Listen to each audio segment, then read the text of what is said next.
আমাদের পরিচয় একটাই, আমাদের জাতির পিতাকে বলো। আরো জোরে বলেন। এই 16 বছর তো এটা নিয়েও খুব কাড়াকাড়ি হয়েছে, কাড়াকাড়ি হয়েছে না, এটি নিয়েও কাড়াকাড়ি হয়েছে যে জোর করে বানায় দিতে চেয়েছে, কিন্তু আমাদের জাতির পিতা কেউ না, আমাদের জাতির পিতা সিলেকশন করে দিয়েছেন। তিনি কে? এটা ইলেকশনে হয়েছে না সিলেকশনে? মিল্লাতা আবিকুম ইব্রাহিম।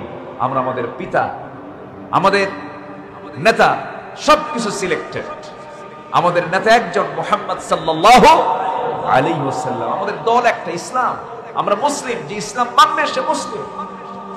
বাস এই মানসিকতা মাথায় নিয়ে হিংসা, অহংকার, দাম্ভিকতা, নেতৃত্বের বড়াই, এগুলো থেকে আমরা যদি একটু দূরে থেকে আমরা যদি বৃহত্তর স্বার্থের দিকে যদি খেয়াল করে আমরা যদি সামনের দিকে এগিয়ে যাই, আগামীর বাংলাদেশ হবে কোরআনের বাংলাদেশ, আগামীর বাংলাদেশ হবে ইসলামের বাংলাদেশ।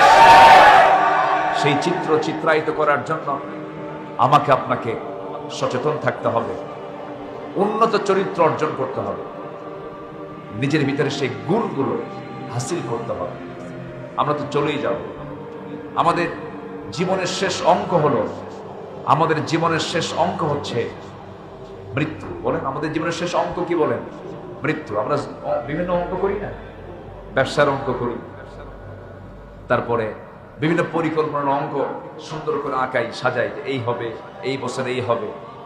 লাইফ ইন্স্যুরেন্স করি, 10 বছর পরে এই টাকা জমা করে এত টাকা পাওয়া যাবে। কত কি আমরা পরিকল্পনা করি, কিন্তু আমাদের জীবনের শেষ অঙ্ক কি বলেন তো? বলেন, শেষ অঙ্ক কি? মৃত্যু। আমাকে আপনাকে যেতেই হবে। সেই যখন যাবই আমি আল্লাহর সামনে কি নিয়ে হাজির হচ্ছি, এটাই হচ্ছে আমার আপনার চিন্তার বিষয়।